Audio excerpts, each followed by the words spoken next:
Hi everyone, I hope you are doing well. Today we'll talk about how to fix or how to solve the problem of autoclose on the application of Indeed. You will go to settings.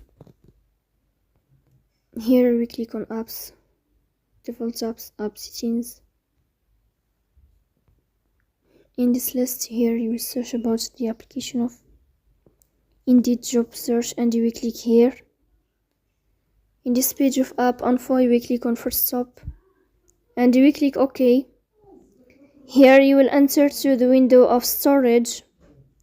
Then you will click on clear cache. In the end, you will go to Play Store. You will search here about the application of Indeed job search. And then here we'll update your app if you find updates. So that's all. Don't forget to support us by like and subscribe. See you next time and thank you for your watching and your attention.